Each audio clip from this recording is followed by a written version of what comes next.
गोरखपुर विश्वविद्यालय के अंतर्गत माइनर पेपर के अंतर्गत पंडित दीनदयाल उपाध्याय सिलेबस में है। और कई बार ऐसा होता है कि बीएससी, बीकॉम या अन्य विषयों के लोग अपने सब्जेक्ट को तो गंभीरता से लेते हैं, लेकिन माइनर पेपर को गंभीरता से नहीं लेते हैं और माइनर पेपर में लग जाता है बैक।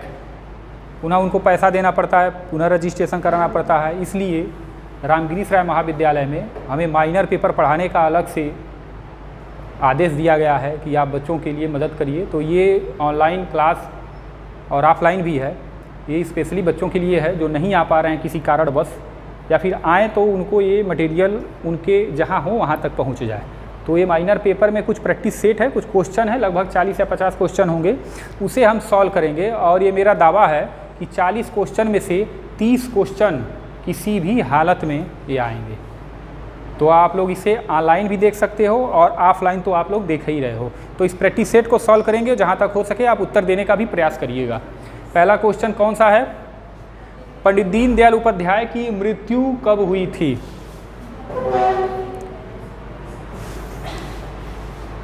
बताइए। 11 फरवरी 1968 को। कहाँ पे हुई थी? ये 1 मिनट, ये कहाँ से आ गया जी? 1 सेकंड।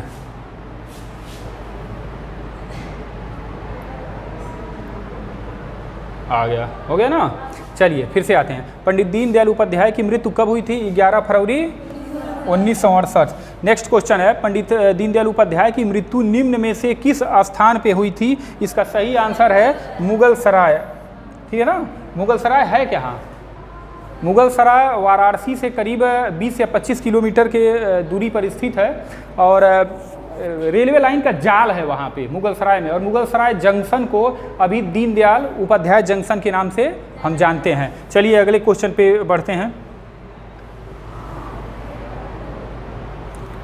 नेक्स्ट क्वेश्चन है, राष्ट्र धर्म किस तरह की पत्रिका थी? देखिए सभी पत्रिकाएं, कोई दैनिक निकलती है, कोई साप्ताहिक निकलती है, कोई मासिक निकलता है, कोई वार्षिक निकलता है। तो यहाँ जो राष्ट्र धर्म पत्रिका है, इसके संपादन पंडित दीनदयाल उपाध्याय ने किया था। तो कैसी पत्रिका है? मासिक है, साप्ताहिक है, या क्या है? मासिक पत्रिका है। पंडित दीनदयाल उपाध्याय भारतीय जनसंघ के महामंत्री कब बने? कौन बताएगा? बताइए। पंडित दीनदयाल उपाध्याय भारतीय जनसंघ के महामंत्री कब बने? 1952 में। 1 मिनट, 1952 में। आगे बढ़ते हैं, 2 क्वेश्चन आ जाए। हाँ, next question number 5। Pandit Deendayal Upadhyay के अनुसार व्यक्ति की न्यूनतम आवश्यकताओं में निम्नलिखित में से क्या नहीं है? गौर करना, क्या नहीं है, क्या नहीं है। ये देखिए 3 तो होना चाहिए नॉर्मली, रोटी कपड़ा और मकान। तो ये रोटी कपड़ा और मकान दिया है। सरकारी नौकरी क्या मूलभूत है? न्यूनतम आवश्यकता है? नहीं, उसे तो आप अर्जित कर सकते हैं, सरकारी नौकरी नहीं होगा। ठीक। पंडित दीनदयाल उपाध्याय की माता का क्या नाम था? चलिए बताइए। याद है, राम प्यारी। चलो बता दो पिता कौन थे? पिताजी का क्या नाम था? भगवती प्रसाद। याद आया? भगवती प्रसाद। नाना का क्या नाम था? लालन पालन नाना ने भी किया था। बताइए। नाना का नाम क्या था?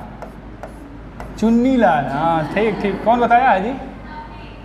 ठीक है, याद है, चुन्नीलाल। पता है ना, जब ये 7 वर्ष के थे तो माता जी भी गुजर गई और इनके पिताजी भी गुजर गए। तो बड़ी विपरीत परिस्थिति में इनका समय गुजरा है और इनके परिवार और रिश्तेदारों में अंतिम तक कोई नहीं बचा। सबका कहीं ना किसी तरीके से स्वर्गवास हो गया था। चलिए आगे बढ़ते हैं। पंडित दीनदयाल उपाध्याय कब से कब तक जनसंघ के अध्यक्ष रहे? गौर करना, उनकी डेथ कब हुई थी? 1968 में डेथ हुई थी। 1968 में उनकी डेथ हो गई थी। अब यहाँ देखिए, आप कॉमन सेंस देखिए, थोड़ा सा मैं ऊपर कर दे रहा हूँ तो हाँ सही है, अंदाज़ा सही है तुम्हारा। 67 से 68, ये देखिए यही सही है। एक ही वर्ष रह पाए, दुर्घटनाग्रस्त हो गए, स्वर्गवास हो गया। संदेहास्पद परिस्थिति में उनकी मृत्यु हुई थी, आज तक कोई जान नहीं पाया।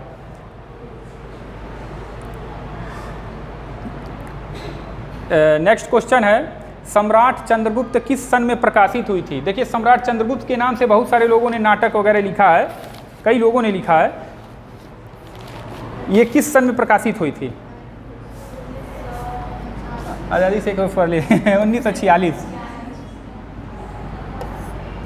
1946। चलिए, कुछ लोगों को याद है, क्वेश्चन पढ़ाया हुआ। आगे बढ़ते हैं।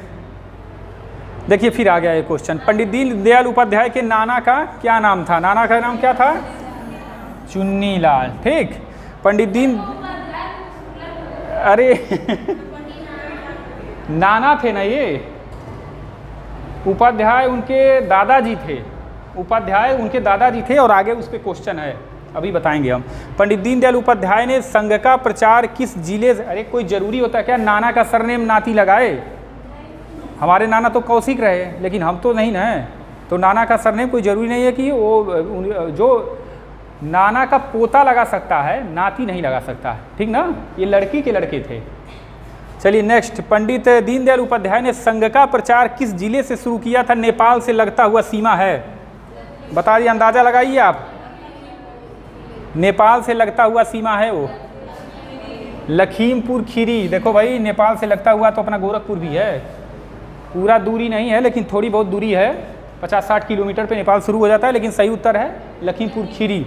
चलिए नेक्स्ट, पंडित दीनदयाल उपाध्याय ने कौन सी उच्च परीक्षा पास की थी? वेरी गुड, सिविल सेवा। देखिए, यहीं से उनको पंडित की उपाधि मिली थी। जब वो गए थे सिविल सेवा के इंटरव्यू में, तो उनके पास पहनने के लिए अच्छे कपड़े नहीं थे, तो इन्होंने क्या किया था, कुर्ता और धोती पहन लिया था। तो जो वापस वहाँ के कैंडिडेट थे जो आसपास बैठे थे, वो लोग इनको बार बार पंडित जी संबोधित कर रहे थे, तो वहीं से इनका जो एक परंपरा चल गई, पंडित जी, लोग इनको पंडित जी ही कहने लगे, वहीं से सिविल सेवा की परीक्षा से ही। चलिए नेक्स्ट क्वेश्चन, जगत गुरु शंकराचार्य किसकी रचना है? अरे बता दो, पंडित दीनदयाल उपाध्याय। ठीक। चलिए, राष्ट्रपिता महात्मा गांधी भी ऑप्शन में है, इनकी कोई रचना बता दो। अरे सबसे सुप्रसिद्ध रचना तो इनकी हिंद स्वराज है, और इनकी सबसे अच्छी रचना जो मुझे बहुत पसंद है, इनकी आत्मकथा। इनकी जो आत्मकथा है, महात्मा गांधी की आत्मकथा का नाम है मेरे द्वारा सत्य क्या प्रयोग। मेरे द्वारा सत्य के प्रयोग। बहुत ईमानदारी पूर्वक इन्होंने इसको लिखा है, बहुत अच्छा है, सबको पढ़ना चाहिए। 150 या 250 की आती है। चलिए आगे बढ़ते हैं।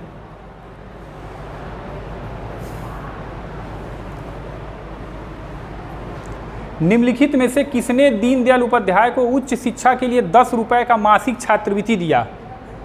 ये देखिए, कई जगहों से पंडित दीनदयाल उपाध्याय ने छात्रवृत्ति प्राप्त की, लेकिन इस क्वेश्चन के हिसाब से 10 रुपये मासिक छात्रवृत्ति घनश्याम दास बिड़ला ने इनको दिया था।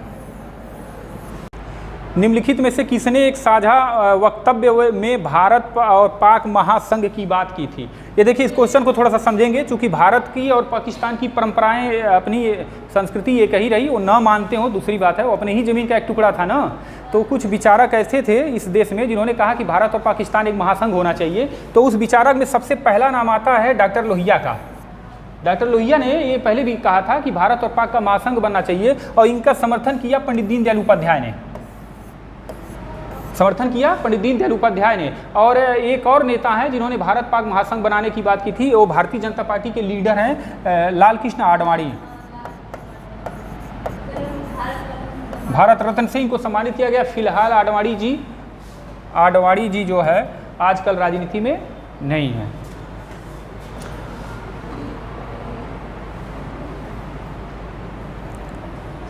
अरे इससे तो बहुत साधारण क्वेश्चन है, क्या है जी? दीनदयाल उपाध्याय किस धर्म के अनुयायी थे?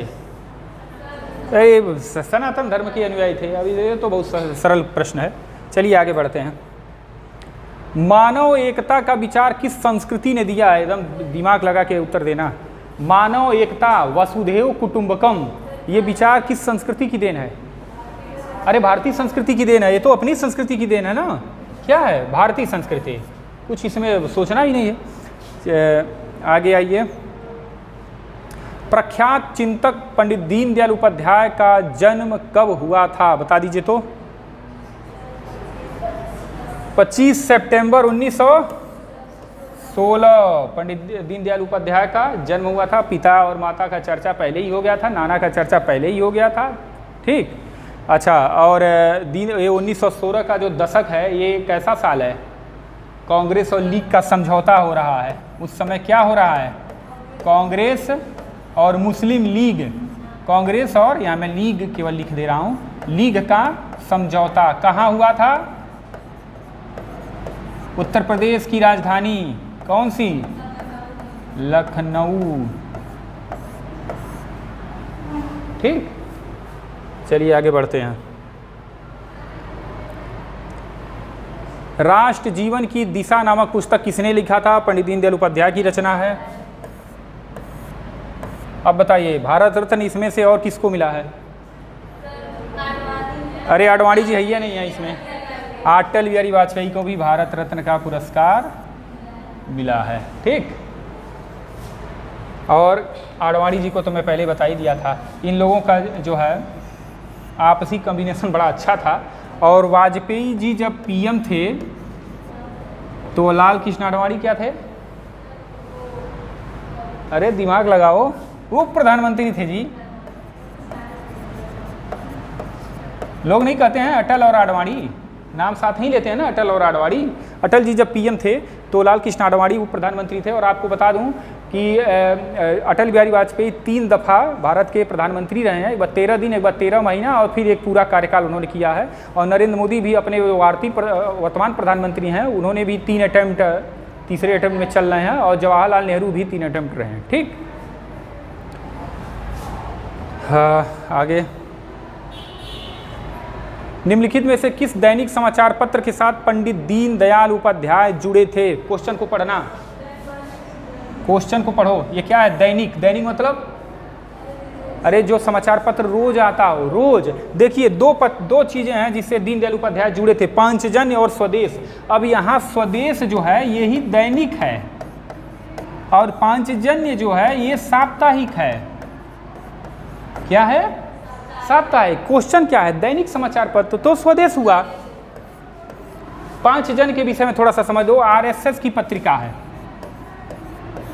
आरएसएस यानी राष्ट्रीय स्वयंसेवक संघ का ये मुख्य पत्र है पांचजन्य। और इंग्लिश में छपता है द ऑर्गेनाइजेशन के नाम से, द ऑर्गेनाइजर, द ऑर्गेनाइजर, दिमाग में बैठा लीजिए। और हिंदी में छपता है पांचजन्य के नाम से। ठीक, अच्छा, एक कुछ और जान लीजिए। पांचजन्य जो है ऋग्वैदिक कालीन एक कबीला भी है। ऋग्वैदिक कालीन कबीला। और पांचजन्य भगवान श्री कृष्ण के शंख का नाम भी है। भगवान श्री कृष्ण ने जो महाभारत में जो शंख बजाते थे तो युद्ध शुरू होता था, और शंख बजाते थे तो युद्ध समाप्त होता था शाम को। वो शंख का नाम पांचजन्य था। और एक वैदिक कालीन एक कबीला भी है। पांचजन्य एक मुख्य पत्र है, किसका है? आरएसएस का है।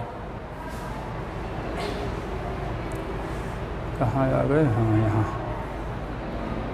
निम्नलिखित में से कौन राष्ट्र धर्म का संपादक था? राष्ट्र धर्म का संपादक कौन था? 1 मिनट, वाजपेयी जी। चलिए दूसरा बताइए, पांचजन्य का प्रथम अंक कब प्रकाशित हुआ? पांचजन्य जो अभी मैंने बताया था ना, आरएसएस का मुख्य पत्र है, बताइए। 14 जनवरी 1948 को इसका मुख्य पत्र प्रकाशित होता है। ठीक, और ये प्रकाशित, इसका जन्म कहाँ होता है? लखनऊ में। जन्म कहाँ होता है? लखनऊ में। यानी ये पत्रिका सर्वप्रथम लखनऊ से निकलती है, बाद में दिल्ली से निकलती है। इस पत्रिका पर जो सबसे पहला चित्र था, चित्र, पत्रिका जो पहली पत्रिका थी उस पर एक चित्र था। मैंने ये भी रुचिकर लगा तो मैंने नोट कर लिया। कृष्ण का चित्र है।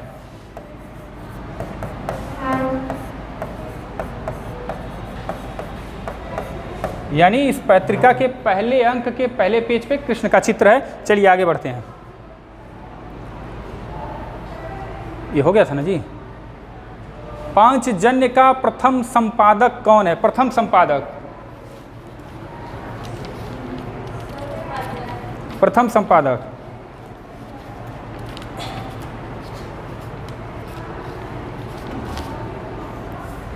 भारत के प्रधानमंत्री भी रह चुके हैं वो।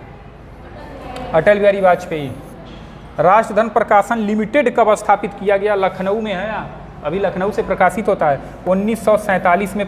अब 15 अगस्त 1947 को देश आज़ाद होता है, उसके 14 दिन बाद, ठीक 14 दिन बाद 1947 को राष्ट्रधर्म प्रकाशन लिमिटेड की स्थापना होती है। तो ऐसा कहा जाता है आज़ाद भारत का पहला हिंदी राष्ट्रीय मासिक पत्रिका है, क्योंकि भाई 14 जिस दिन आज़ाद हुआ उसके 14-15 दिन बाद ये प्रकाशित हुआ।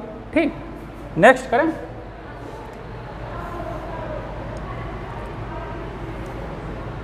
हाँ आ गए, यहाँ तक हो गए। अखिल भारतीय जनसंघ का संस्थापक बताइए, मैंने पहले बताया था श्यामा प्रसाद मुखर्जी। जहाँ हुए बलिदान मुखर्जी वह कश्मीर हमारा है, श्यामा प्रसाद मुखर्जी।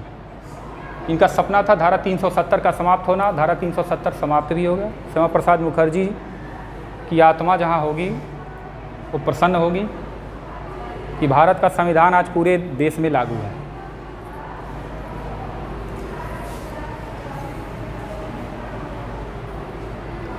अंत्योदय का विचार संबंधित है। अंत्योदय का मतलब जो अंत में है उसका उदय, गांव गरीब का जो है पहले उसका हित बाद में उस दूसरे का। ठीक, अंत्योदय कौन है? दीनदयाल उपाध्याय। चलिए नेक्स्ट क्वेश्चन देखिए। स्वाधीनता तभी सार्थक हो सकती है जब हमारे निम्नलिखित में से किसकी अभिव्यक्ति का साधन बने? संस्कृति। चलिए नेक्स्ट। दीनदयाल उपाध्याय के संदर्भ में निम्नलिखित कथनों में से कौन सही है? वह एक पत्रकार थे, सही। वह एक राष्ट्रवादी चिंतक थे, ये भी सही है। यानी आंसर क्या होगा? ए और सी होगा, और ए और 1 और 2 दोनों सही। चलिए नेक्स्ट क्वेश्चन। दीनदयाल उपाध्याय के संदर्भ में निम्नलिखित कथनों में से कौन सही है? वो आरएसएस के चिंतक थे, सही है, सही है। वह एक अर्थशास्त्री, उन्होंने अर्थशास्त्र पे भी किताबें लिखी हैं, तो ये दोनों सही है। तो सही उत्तर क्या होगा? सी, ए और 2, 1 और 2 दोनों सही है। चलिए आ जाइए। दीनदयाल उपाध्याय के संदर्भ में निम्नलिखित में से कौन सा सही है? वे एकात्म मानववाद के प्रतिपादक थे, बताओ सही है ना? दीनदयाल उपाध्याय का जो दर्शन है वो एकात्म मानववाद है। मैंने पहले आप लोगों को बताया भी था कि 9 मानववाद के प्रणेता एम एन राय हैं, तो कई बार ऐसा क्वेश्चन आ जाए तो उसमें आप कंफ्यूज मत हो। 9 मानववाद जहाँ रहेगा एम एन राय, एकात्म मानववाद जहाँ रहेगा वो होंगे पंडित दीनदयाल उपाध्याय। वह साम्यवाद के समर्थक थे, कतई समर्थक नहीं थे, साम्यवाद के घोर विरोधी थे। और साम्यवाद का प्रणेता कौन है? Karl Marx. हाँ 1 मिनट, अच्छा हाँ ऑप्शन है 1 और 2 दोनों। अच्छा हाँ, ये नहीं होगा, ये नहीं, केवल 1। ठीक, केवल 1, ठीक। खेती के विकास के लिए किस प्रकार की बांध परियोजनाओं को पंडित दीनदयाल उपाध्याय उपयुक्त मानते थे? छोटी, बड़ी योजनाएं होंगी, बड़ी मशीनें होंगी, विदेश से लाना पड़ेगा, छोटी मशीनें होंगी, छोटी योजनाएं होंगी तो हर हाथ को काम मिलेगा, उनका मानना था। ठीक, तो क्या होगा? ए सही होगा। दीनदयाल उपाध्याय ने पूंजीवाद एवं समाजवाद के समानांतर किस अवधारणा का प्रतिपादन किया? बताइए। एकात्म मानववाद। नेक्स्ट। दीनदयाल उपाध्याय के अनुसार आर्थिक प्रजातंत्र का मुख्य आधार क्या है? काम का अधिकार। दीनदयाल उपाध्याय के द्वारा लिखित प्रथम पुस्तक का क्या नाम है? सम्राट चंद्रगुप्त। ऐसा कहा जाता है ना कि ये इन्होंने इसको 13 घंटे में लिख दिया, एक ही बार बैठे और लिख डाले 13 घंटे में। दूसरा आ जाएगा क्या? 1 मिनट। चलिए बताइए, पंडित दीनदयाल उपाध्याय कहाँ गया जी? आरएसएस के संपर्क में कब आए? पंडित दीनदयाल उपाध्याय आरएसएस के संपर्क में कब आए? जब वो कानपुर में थे, ठीक है ना? कानपुर में थे 1937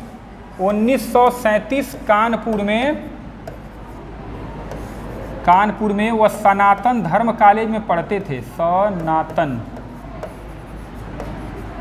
सनातन धर्म कॉलेज, यहीं आरएसएस के संपर्क में आए। Next question.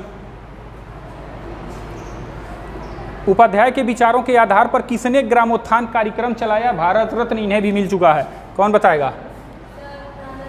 नानाजी देशमुख। ठीक, गुड। दीनदयाल जी ने राजनीतिक दलों को कितने भागों में बांटा? 4। ठीक, अच्छा बता रहे हो आप लोग। दीनदयाल उपाध्याय मूल रूप से किस राजनीतिक दल से जुड़े थे? जनसंघ। अभी दीनदयाल के विचारों को फॉलो कौन सा राजनीतिक पार्टी करती है? बताओ। BJP, Bharatiya Janata party. अभी जो है जनसंघ तो है नहीं, इसी का बदला हुआ रूप भारतीय जनता पार्टी आज है। आज वो आइडियल मानते हैं लोग, उनके विचारों को फॉलो करते हैं। देश में बेकारी की समस्या के लिए दीनदयाल जी ने निम्नलिखित में से किसे मुख्य रूप से दोषी माना? बताइए। मुख्य रूप से दीनदयाल जी ने किसे दोषी माना? देश में बेकारी है, इसका कारण क्या है? शिक्षा व्यवस्था, राजनीतिक व्यवस्था, सामाजिक व्यवस्था, बताइए। उपर्युक्त सभी। हाँ, सही कह रहे हो। सब में सुधार की आवश्यकता है, सब में सुधार की आवश्यकता है। एजुकेशन सिस्टम में भी, पॉलिटिकल में भी और सोशल में, तीनों में उसको बदलाव लाना होगा। चलिए, अंतिम क्वेश्चन आ गया का? नहीं, 39 है। दीनदयाल जी पर डाक टिकट निम्नलिखित में से किस वर्ष जारी हुआ? सेकंड लास्ट है, डाक टिकट की बात है। हाँ, नहीं, 1978 डाक टिकट जारी होता है। चलिए नेक्स्ट। दीनदयाल जी ने अपनी अंतिम ट्रेन यात्रा किस ट्रेन से की? पठानकोट सियालकोट एक्सप्रेस। इनके हाथ में 5 का नोट दबा था, ये रेलवे लाइन के किनारे गिरे हुए थे और आज तक नहीं पता चल पाया कि इनकी मृत्यु कैसे हुई, संदेहास्पद परिस्थिति में हुई। ये 40 क्वेश्चन का कलेक्शन है, इसमें से 30 आएगा, ये कन्फर्म है। और दूसरे पार्ट में मैं पुनः 40 क्वेश्चन लेकर आऊँगा और दीनदयाल से संबंधित माइनर पेपर को कंप्लीट कर दूँगा। धन्यवाद।